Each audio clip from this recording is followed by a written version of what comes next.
Yoshim 21 da. Oliy o'quv yurti talabasiman. 3-kursni bitirish arafasida turibman. 4-5 nafar talabalar bilan birgalikda ijarada turamiz. Stipendiyamni o'zi ro'zg'orga yetmaydi. Qolaversa, transport xarajatlari, o'quv qurollari va yeb-ichishni qoplash maqsadida dam olish kunlari ham Chorsu bozoridagi Mardikor bozoriga borib turaman. Aksar hollarda ishim yaxshi o'xshaydi. Aksar hollarda esa kunlik xarajatimni qoplaydi. Bu har holda uydagilardan pul so'rashdan yaxshiroq edi. Ramazonning so'nggi kunlari. Yaqindagina havo iliy boshlashi bilanoq birdaniga yoqqan qisqa muddatli qor barcha rejalarni o'zgartirib yubordi. O'zingiz ham bilsangiz kerak. Yaqinda sessiyamni yopganim uchun kursdoshlardan qarz ham bo'lib qolgandim. Shu bois havo sovuq bo'lishiga qaramasdan Mardikor bozoriga bordim. Sovuq, odam yo'q. Mardikor bozorida hech kim yo'q. Ko'pchilik ro'za og'iz bo'lgani uchun, yana ko'pchilik esa havo sovuq bo'lgani uchun ishga chiqmagan. Bugun o'zi mijoz ham yo'q edi. Yarim soatlarcha sovuqda turib qoldim. Odam ha deb kelavermagach, hafsarampir bo'lib, yana 10 daqiqa turaychi, keyin ketaman dedim. O'zi qishdan o'tib oldim-ku, deya qishki kiyimlarni uyga tashlab kelgandim. Bugun esa yupungina kiyimda xuddi bechoralardek turibman. Biroz alam qildi-yu, ammo dodingni kimga ham aytasan? Nafasimdan chiqayotgan parni ermak qilib puflab turgandim. Oynalari qora tonirovka qilingan, qora rangdagi Tracker rusumli avtomobil yaqinimga keldi. Oyna xiyol pastladi. Undan sigaret tutuni chuqur chiqdi. Qora ko'zoynakdagi bir kishi qoshini xiyolgina ko'tarib, "Ish kerakmi?" deb so'radi. "Nima ish qilish kerak?" "Eski uyni buzish kerak." Kattami uyingiz? 40 kvadrat joyi qolgan, paxsa uy. 500 ming so'mga bajaraman. Bo'ladimi aka? Mashinaga o'tir. Odatda bunaqa kibrli va muomalasiz xunuk insonlar bilan ishlamayman. Ammo hozirgi holimda u so'nggi variantimdek ko'ringani uchun muomalasiga ham ahamiyat bermay rozi bo'la qoldim. Mashinaga o'tirishim bilan u qo'limga 100 AQSh dollarini tutqizdi va "Ishni pishiq qilsang, yana shuncha olasan", dedi. Ichimga birdaniga issiqlik kirgandek bo'ldi. Men har holda 500 ming so'mga rozi ham bo'lib turgandim, bu esa 2 barobar ko'proq beryapti. Ajoyib. Uy ham uzoqda emaskan. Samarqand darvozaning ortidagi mahallaga keldik. Bu yerlar buzilishga, ya'ni snusga tushgan. Odamlar ham ko'chib ketibdi. Faqat birinchi liniyadan keyingi mahallalarda odamlar qolgan. Hayot davom etyapti. Gavjumlik o'sha. Yo'l yuzini esa kulrang baland tunuka devorlar bilan yopib qo'yishibdi. Mijoz tunuka devorni qo'li bilan qayirib, "Kir", dedi. Boshida hayron bo'ldim. Odatda bunday joylarga o'g'rilik yoki shunga o'xshash zimiston ishlarini qilish uchun kirishardi. Egilib, amallab kirib oldim. Endi tunukani qayirib tursam, u ham kirib olar deya tizzamning changlarini qoqib ortimga o'girilsam, bo'ylari baland kishi allaqachon ortimda turgan ekan. Cho'chib ham tushdim. "Qanday qilib kirib oldingiz?" demoqchi ham bo'ldim-u, ammo o'ta jiddiy turqiga savol bergim kelmadi. Boshdan oyoq qora libos kiyib olgan, quyuq va uzun soqoli hamda qora ko'zoynagidan uni tasvirlash nisbatan qiyinroq edi. Xuddi 90-yillarning mafiyozlaridek edi. Devorlar oralab u aytgan joyga keldik. Mana shu joy. Ichkarida senga kerakli asbob-uskunalar bor. Shu yerdagi fundamentni qazish kerak. Sal chuqurroqda qora paket chiqadi. Ichini ochma. Uni bor. Paketgacha qazisang, anavi xonachaga kirasan. Stol ustida Nokia 1208 telefoni turibdi. Oxirgi kontaktga sim qoqasan, men yetib kelaman. Men uni darrov tushungandim. "Aka, men dorilar bilan ishlamayman. Boshqa odam qidirganingiz ma'qulroq. Mana haligi pulingiz", deb ortimga o'girilgan ham edim, yelkamdan tutib qoldi va qo'limga bir o'ram dollarni tutqizdi. "Sen og'zing mahkam bolaga o'xshaysan. Xavotir olma. Seni hech kim podstava qilmaydi. Bu yer bizni pitak edi. Endi joyni ko'chiryapmiz. Oxirgi pochka shu yerda qolib ketibdi. Yomg'ir, qor yoqqanida ustiga tuproq o'pirilib, kukunni butunlay qo'mib qo'yibdi. Bu yerda tozasi bor. Qimmat turadi. Shu bois bu ishni senga ishonyapman. Parod qilma. Ishni bitirsang, yana shuncha olasan." Biroz ikkilanib qoldim. Qo'limdagi pulga qarab esa nisbatan shoshib ham qoldim. Taxminan $1,500 turgandi. Agar ishni bitirsam, yana shuncha oladigan bo'lsam, bemalol kontraktimni to'lab, eskiroq bo'lsa ham Matiz olsam bo'ladi. Keyin kira qilib yuraman. Mardikorlikka ham chiqmasdim. Umuman olganda ish ham o'zi qiyin emas. Qishloqda ham shu ishlarni qilardim. Nari borsa 1 soatlarda bitirib bo'lsam kerak. Paketdan boshqa narsa chiqib qolsa-chi, deb qo'limni musht qilib yig'ib ochdim. O'zim odatda ko'chada yurganim, internetda ham ko'cha tizimlariga oid reelslar ko'rganim uchun uning tilini tushunishga qiynalmadim. Paketdan boshqa narsa chiqsa-chi deganimda kimnidir murdasi yoki jasadni nazarda tutgandim. U esa biroz tikilib, paketdan boshqasi seniki deb jilmayib qo'ydi. Sigaret asoratidan sarg'aygan tishlarini ko'rib biroz ikkilanib qoldim. Tilla topgunimgacha qaziyman unda, deb javob qaytardim. Aslida uni hazil qilgani uchun boshqa shubhali narsa chiqmasligini tushungandim. Xullas, ichkaridagi paxsaxonaga kirib, belkurakni oldim va ishni boshladim. U esa biroz tikilib turib, so'ng indamay ortiga qarab ketdi. Taxminan yarim soatning o'zida men allaqachon 1 metr chuqurni tuproqni olib bo'lgandim. 1 soatlar o'tar o'tmas esa men haligi paketgacha ham yetib bordim. Xursand bo'lib ketgandim. 2 soat ishlar ishlamas shuncha pul topdim-a. Qoyil, yashavor. Paketni tortib chiqardim. Salkam 5 kilogramm keladigan bu qora paket obdon mahkam o'ralgandi. Haligi xonachaga kirib, stol ustidagi telefonni oldim. Qo'ng'iroqlar tarixidagi so'nggi kontaktni bosib, unga qo'ng'iroq qildim.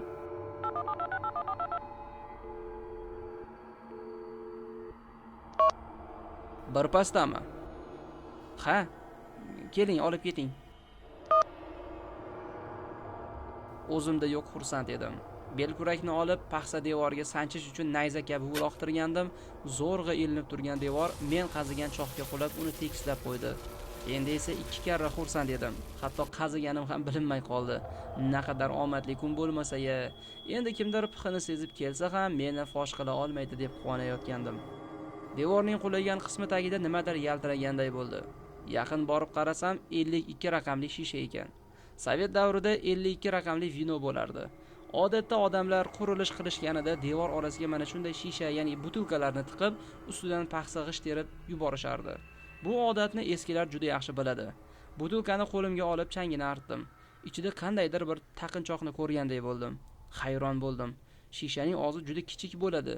Buni qanday qilib uni ichiga sig'dirishdi ekan deb taajjublandim ham. Shishani sindirib ichidagi taqinchoqni oldim. Shu payt haligi nusxa keldi. Chuqurni devor bilan qoplanganini ko'rib, "Ishingni juda toza qilar ekansan, yigitcha", dedi va qo'limga yana pul berib, ichkaridagi paketni olib ko'zdan g'oyib bo'ldi. Men esa uning ortidan "Buni haligi shishaning ichidan topib olgandim. Sizlarniki emasmi?" deya taqinchoqni ko'rsatdim. U esa biroz to'xtab ortiga o'girildi va "Kelishuv o'z kuchida", deb yana yo'lida ravona bo'ldi. Rostdan ham paketdan boshqa narsa meniki-ku, dedimda uni so'nchagimga solib, men ham voqea joyini tark etdim. Shu kuni kayfiyatim o'ta juda yaxshi edi. To'yib ovqatlandim. Talaba hayotni o'zingiz juda yaxshi ham bilasiz. Yangi kiyimlar oldim, qarzlarimni uzdim va kontraktimni ham to'ladim. Qolgan pulga aytganimdek eski Matiz oldim. Endi men ham piyoda emasman. Ertaga yangi Matizim keladi. Mashina furush Sergilidan yuboradi. Lekin bir muammo, yo'l qoidasini bilmayman. Topib olgan taqinchog'imni esa yuvib artib olib qo'ydim. Qishloqqa qaytganimda onamga hadya qilaman dedim. O'zi rangidan kumushga o'xshaydi. Mayli-da. O'zi qachon oxirgi marta onamga hadya bergandim? Endi beraman. Shu tun uyqum juda azobli o'tdi. Tushimda bir qari kampir meni rosa ta'qib qilar, men esa qochishga urinar, har gal u yetib olib tirnoqlari bilan meni etlarimni shilib olardi. Men esa yana undan qochardim. Ssenariy esa doim bir xil takrorlanardi. Har gal u menga yetib olaverardi. Yotog'imdan yiqilganimdagina uyg'onib ketdim. Butun badanim ho'l, o'zim esa tinmay hansirab nafas olayotgandim. Tanamda kuchli og'riq, yiqilganimdan bo'lsa kerak deb emaklab bo'lsa ham oshxonaga borib, bir piyola suv ichib oldim. Umrimda bunaqa tush ko'rmagandim. Biroz nafasimni rostlab, oshxonada pol ustida yana uyquga ketdim. Ertalab esa suyaklarim qaqshab qolibdi. Qishloqqa yo'l oldim. Uyda hamma meni xursand holda kutib oldi. Onamni bag'rimga bosdim va unga hadyamni berdim. O'zlarida yo'q quvondilar. Otam esa faxrlanganday, "Qara, ulg'ayibdi. Mashina ham olibdi. Toshkent unga yoqibdi, qara, senga taqinchoq ham olib beribdi-ya. Men qachon berganim ham eslay olmayman." Qo'chqorni so'yib shu kuni hammamiz bayram qilib dam oldik. Onam taqinchoqni bo'ynilariga taqib qo'shnilarga maqtanib kelishga ham ulguribdilar. Tun zimistoni olamni qoplagan mahalda buvim bilan supada gaplashib o'tirgandik. Yoshlikni esladik. Sonlariga boshimni qo'yib jim eshitib o'tirardim. Birdan haligi tushim yodimga keldi. Buvimga aytib bersam, kuyunganday, "Voy bechora bolam" deb boshimni silab qo'ydilar. "Buvi, bu tushning ma'nosi nima bo'lishi mumkin?" "Biron kimdir dushmanlik qilmoqchidir bolam, men bilmasam. Balkim nimadandir qo'rqib yurgan bo'lsang, ko'ringandir-da, jonim bolam." "Bilmasam, nimadan ham qo'rqardim. Meni sessiyadan boshqasi qo'rqitmasa kerak" degan zahotim haligi inson bilan ishlaganim yodimga tushdi. Qora paketni ko'riboq qo'rqib ketganim, voqea joyidan gumdon bo'lmaguncha tanamda qo'rquv ketmagani yodimga tushgandi. Bir tomondan olib qaraganda buvimning gapida jon bordek tuyuldi. Shu bilan biroz suhbatlashib hammamiz xonamizga tarqaldik. Qishloqni havosini sog'inibman shekilli, juda miriqib uxladim. Uyg'onsam buvim va otam onamning ustilarida ekan. Nima bo'ldi desam, shu tuni onamning toblari bo'lmay, kechasi bilan safro qilib chiqibdilar. Tushlarida esa bir kampir ularni ta'qib qilgan emish.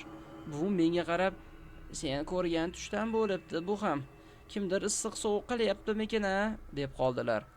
Hayratimdan nima deb javob berishni bilmasdim. Onam ham ozgina yotsam o'tib ketadi degandek qildilar. Shu kuni deyarli hech birimizda kayfiyatimiz bo'lmadi. Ertasi kuni ham shu ahvol bo'ldi. Onam, "Tobim qochdi. O'zimga dam soldirib qo'ymasam bo'lmaydi" dedilar. Ammo bu safargi tushning ham holati bir xil bo'lgani menda turli savollarni yuzaga keltiraverardi.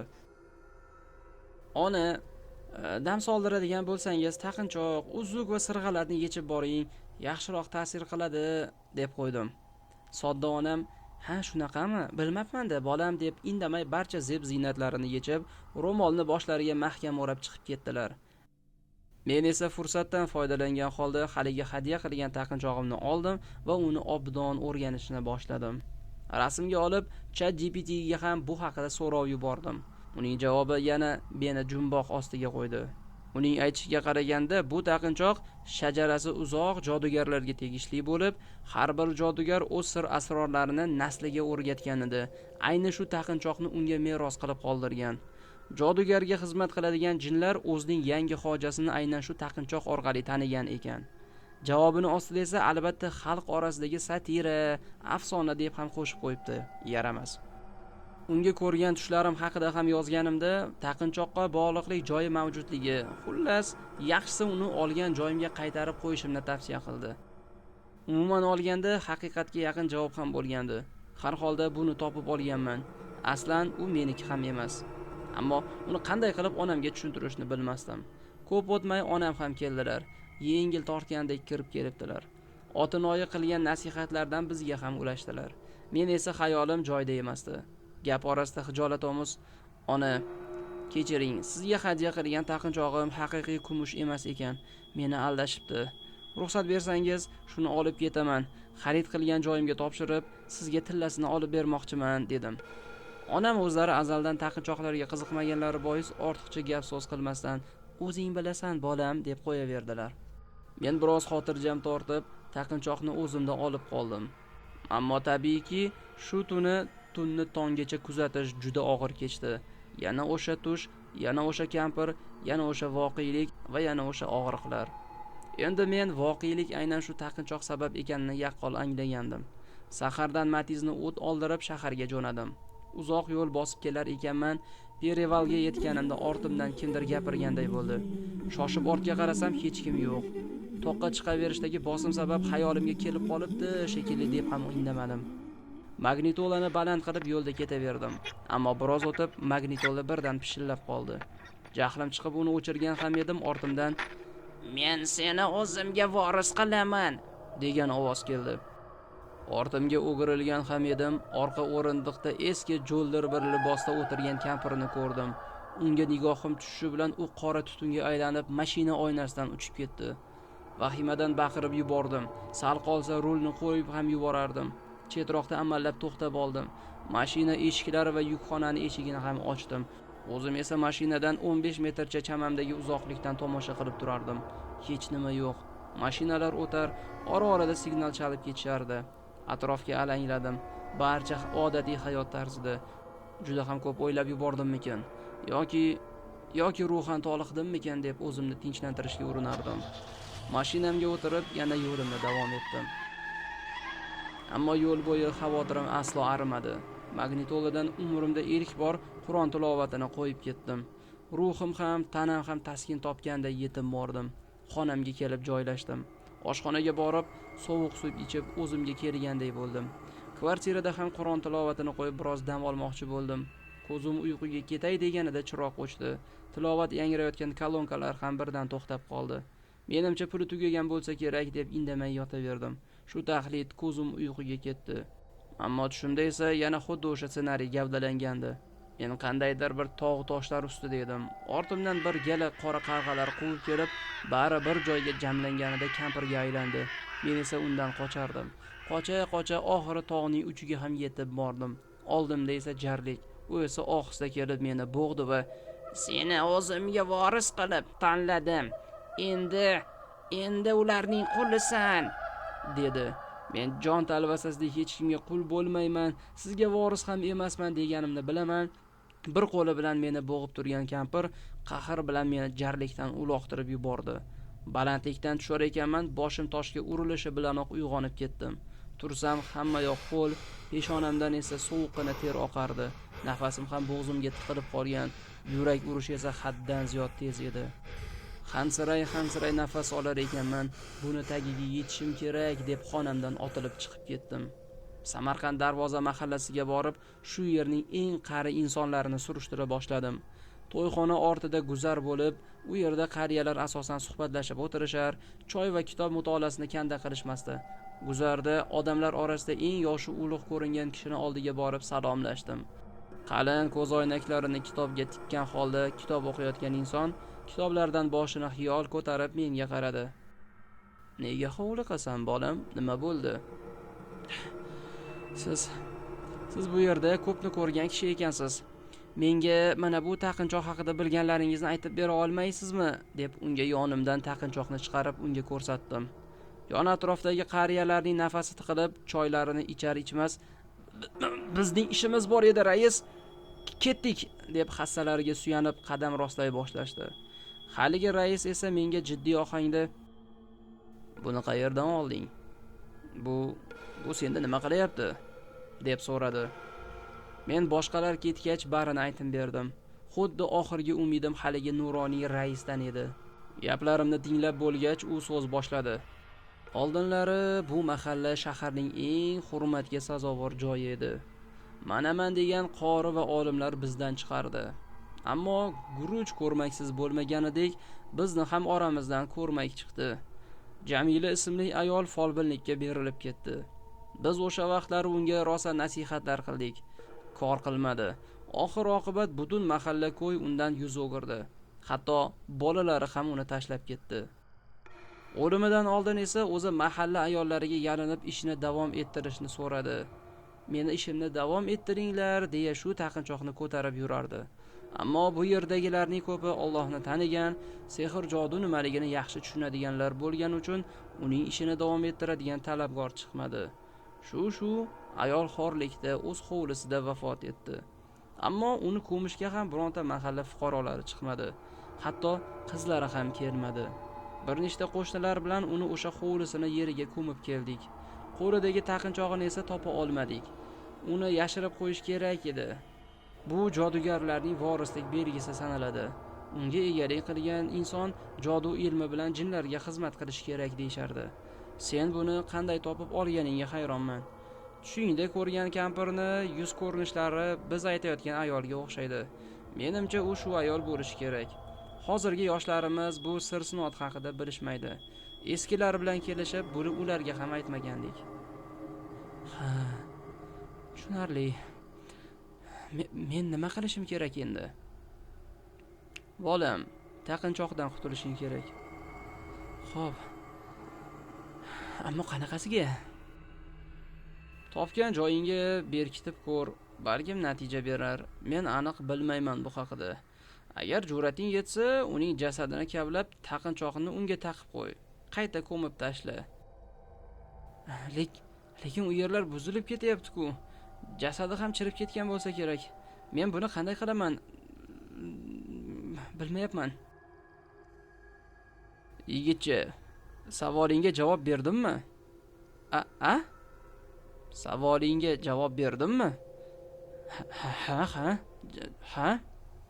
Unda boshimni qotirmay ishingni qil. Guzardan chiqib xonamga qaytdim. Nima qilishni bilmasdim. Qariyaning gapida jon bordek tuyuldi.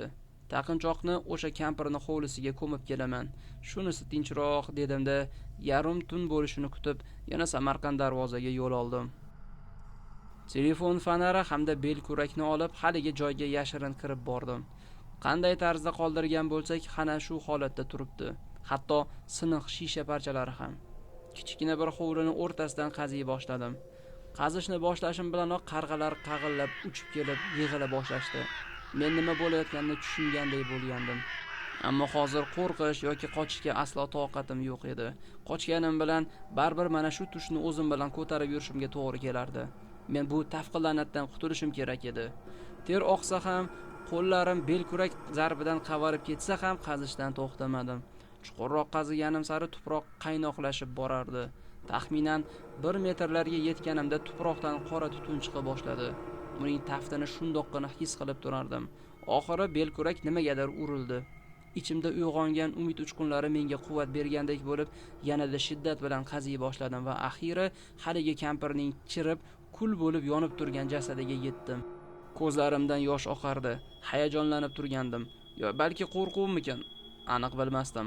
Haligi taqinchoqni olib, cho'g'dek tovlanayotgan jasadning ichiga qadadim va ko'zimda yosh va alam bilan men sening vorising emasman, davomching ham emasman, la'nati, deb ustidan tuproq ko'ma boshladim. Shu on to'p bo'lib turgan qarg'alar har tomonga ucha boshlashdi. Tuproqni qoplab bo'lgach, o'zim yerga yiqilib qoldim. Hammasi ortda qolgandek bo'ldi. Shu payt kulba ichidan telefon jiringlashi yuragimni yora yozdi. O'rnimdan turib sekin og'ir qadam tashlay boshladim. Ne ko'z bilan ko'rayki, o'tgan safar menga ish buyurgan shaxsning mobil telefoni ekan. Hayron bo'ldim.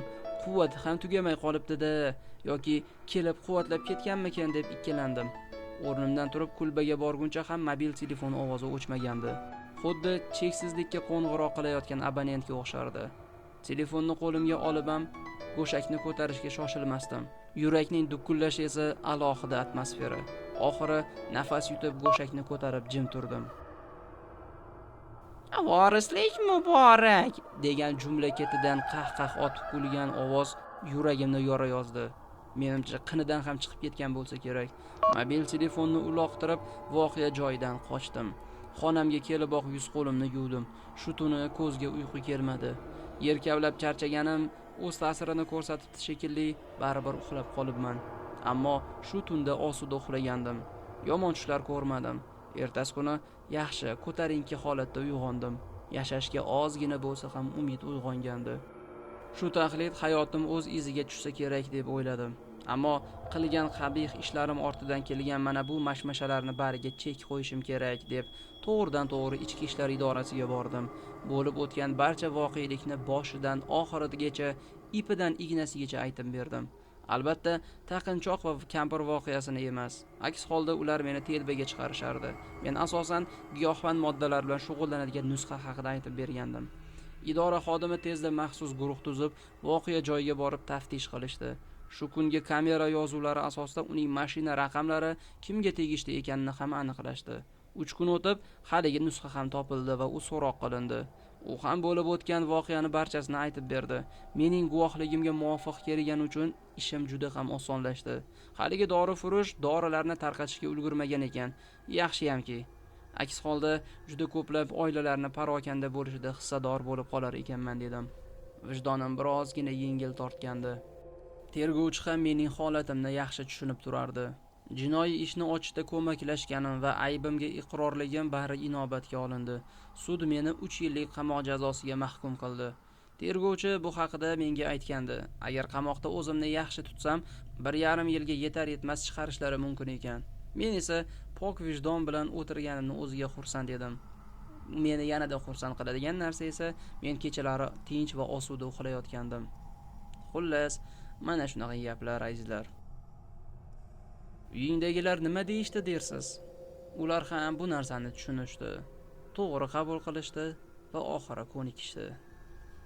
Har oyning 6-sanasida menga oziq-ovqatlar jo'natib turishardi. Bu yerda asosiy vaqtimni kitob mutolaasi bilan o'tkazardim. Chiqishimga 10 kun qolgan so'nggi kunlarimni o'tishi juda sekin tuyulardi. Eng asosiysi, men kechalari xotirjam uxlayotgandim. Ishonavering, tinch va sokin uxlash ham bir ne'mat ekan aslida. Payshanba kuni ertalabdan meni oziq-ovqatlarni tarqatish bo'limiga chaqirishdi. Uydagilar dachka jo'natishibdimi? Hali bor edi shekilli, chiqishimga ham ozgina qoldi-ku. Ha, mayli. U yerda menga eskirgan kichik bir qutishani berishdi. Bu nima aka? Bilmayman, ochib ko'rsang bilasan. Uni olib to'g'ri kameramga yurib keldim. Juda qiziqayotgandim. Eski bir sandiqcha, nima ham bo'lishi mumkin ekan degan o'y-xayollar tinchlik bermasdi. Xuddi syurpriz kabi. Kameramga joylashib oldim va ochib qarasam, men 1 yil oldin ko'mgan o'sha taqinchoq tuproq, kul va ko'mir yoki yongan cho'g'iga qorishgan holda turar, oldida esa kichik bir sarg'ayib ketgan eski qog'oz bor edi. Men taqinchoqni tanishim bilanoq ichimdagi dahshat va qo'llarimdagi titroq bilan haligi qog'ozchani olib ochib o'qidim. Unda esa quyidagi so'zlar yozilgandi: Vorislik muborak.